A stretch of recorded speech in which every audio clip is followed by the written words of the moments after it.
বাবা আমার হাতে আইসক্রিম লেগে গেছে, ওয়াশরুমে যা বাবু। আচ্ছা ঠিক আছে, আমি এখনই আসছি। আইসক্রিম খেতে আমরা অনেক বেশি ভালোবাসি, এই জন্য প্রায় সময় আসা হয়। আরে কিরে বাবু তুই কাঁদছিস কেন? মা দেখো না, আমার আইসক্রিমটা বাবা খেয়ে নিয়েছে। আরে আমি কখন খেলাম? মা দেখেছো মিথ্যা কথা বলছে। এই তুমি খেয়ে আবার মিথ্যা কথা বলছো কেন? দেখি তোমার আইসক্রিমটা বাবুকে দাও।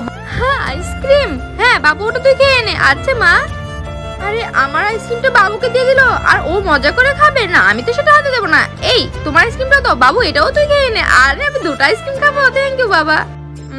একবার এটা খাচ্ছি তো একবার এটা খাচ্ছি, অনেক মজা লাগছে আমার। এই দুটো আইসক্রিম খাওয়াই তো শেষ হয়ে গেল। কিন্তু তার আগে তোমার কাছে কোনটা বেশি দামি, এক বস্তা টাকা নাকি মা বাবা? যদি মা বাবা হয় তাহলে ভিডিওটিতে লাইক করে চ্যানেলটিকে সাবস্ক্রাইব করে দাও, আর যদি তা না করো তাহলে ভেবে নেবো তুমি মা বাবাকে একদম ভালোই বাসো না।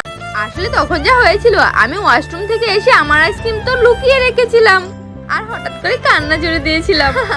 এখন আমি আমার আইসক্রিমটা মজা করে খাবো। লাভের থেকে আমার বাবা মার আইসক্রিমও খাওয়ালো।